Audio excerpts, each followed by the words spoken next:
La Santa Inquisición o Santo Oficio tenía el deber de castigar las herejías. Surge en Languedoc, Francia, en el año 1184. Poco después entró en España sin tener demasiada actividad hasta 1478, año en el que los reyes católicos comienzan a controlar lo que se denomina Inquisición española. Algo más tarde llegó a Portugal y a Roma. En su escudo podemos observar una cruz que representa a Dios, un olivo como símbolo de reconciliación y una espada representando la lucha contra la herejía. Todo esto queda rodeado por una inscripción en latín que se traduce como «Álzate Dios y defiende tu causa». Esta institución utilizaba la tortura, aceptada en aquella época para obtener información de los acusados acerca de crímenes graves. Un auto de fe era un juicio de la Inquisición en el que se daba al acusado la oportunidad de confesar. En la víspera del auto de fe se hacía la procesión de la Cruz Verde, encabezada por un crucifijo verde que sería velado toda la noche donde fuese a celebrarse el auto de fe. El juicio comenzaba con la procesión de la Cruz Blanca, acompañada de los acusados a los que se les leían sus acusaciones. Vestían un San Benito y una caperuza con llamas pintadas. Según el número de acusados, había distintos tipos de autos: generales, especiales, singulares y autillos. Al confesar, los acusados eran entregados a quien los condenaría a ser ejecutados por garrote vil y después quemados, y si no confesaban, eran quemados directamente. Los acusados por la Inquisición no podían protegerse huyendo a otros lugares, debido a la plena autoridad de la que el Santo Oficio gozaba. Podía actuar de forma independiente a los fueros y se extendía hasta América. Una vez detenidos, los acusados eran encerrados en la cárcel del secreto, donde quedaban totalmente incomunicados. En España, la Inquisición termina en 1834 con Isabel II, aunque en las Cortes de Cádiz de 1812 ya se había votado su abolición, que fue apoyada por mayoría absoluta.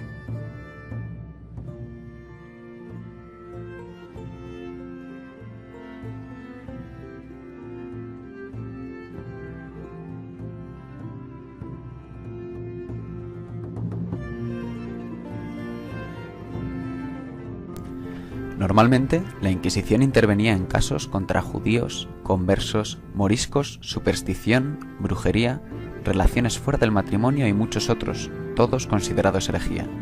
Sin embargo, muchas personas intentaron aprovecharse de los procedimientos de la Inquisición para librarse de otros, denunciando a inocentes que no tenían la posibilidad de defenderse. Es conocido el caso de Fray Luis de León, que fue denunciado a la Inquisición por un compañero de trabajo en la Universidad de Salamanca. Una vez arrestados, a los acusados se les incautaban todos sus bienes, y de ahí se obtenían los beneficios para los inquisidores, que ascendían a unos 250.000 maravedíes por cabeza en el siglo XVII. Todas las actuaciones de arresto, juicio y tortura de la Inquisición estaban basadas en la obra de Torquemada titulada Instrucciones, que fue retocada por otros inquisidores para completar algunos aspectos. En esta obra quedan también definidos algunos métodos de tortura. Entre los más utilizados se encuentran la toca, que consistía en colgar al acusado boca abajo y derramar agua sobre su cabeza a través de un paño, la garrucha, en la que se colgaba al acusado con un peso en los pies, y el potro, muy conocido, junto con otros métodos. En caso de resultar culpable, se pasaba a la quema del acusado o de su cuerpo inerte, llamada irónicamente relajación. En América también se dio la Inquisición, destacando los tribunales de Lima, México y Cartagena de Indias. Fue el cardenal Cisneros quien decidió que los obispos de allí pasaran a ser inquisidores. Se calcula que en total la Inquisición juzgó a más de 341.000 personas, de las cuales casi 32.000 fueron condenadas a muerte en la hoguera.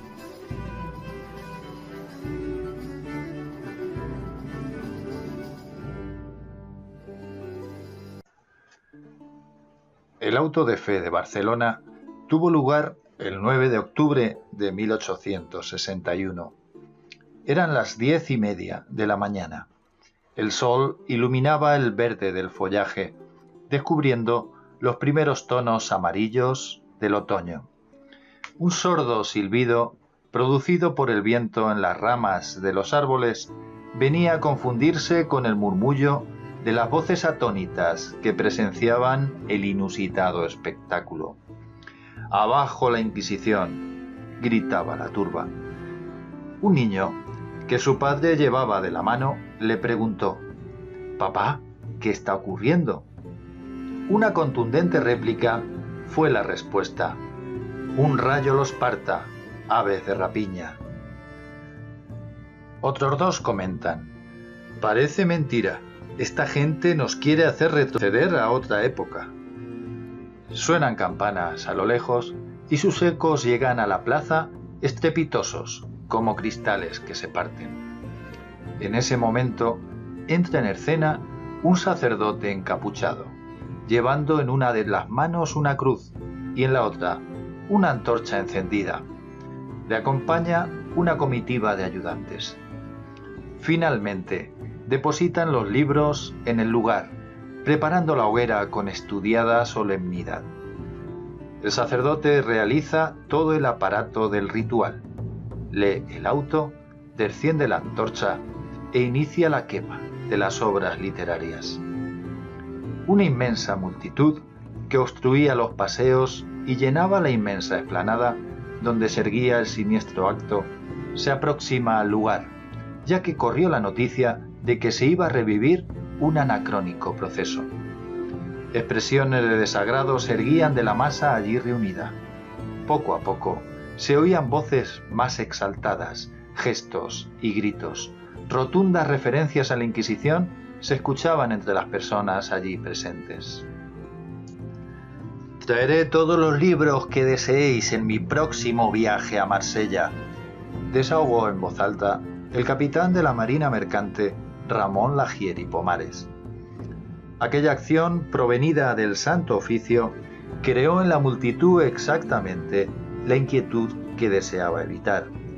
Lejos de conseguir la indiferencia, consiguió aumentar la curiosidad pública. Todos los diarios españoles, en sus ediciones del día siguiente, se ocuparon detenidamente del asunto. Los más liberales cargaron las tintas en su condenación al Santo Oficio.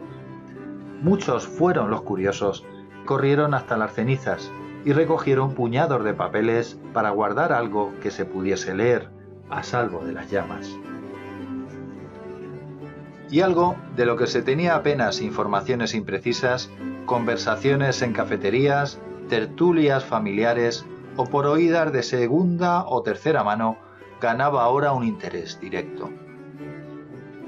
En una comunicación mediúmnica recibida en las reuniones celebradas por el grupo dirigido por Allan Kardec en París, una entidad dio la información de que el lugar se transformaría en jardines, lugar de descanso y entretenimiento para el pueblo, hecho que realmente sucedió años más tarde.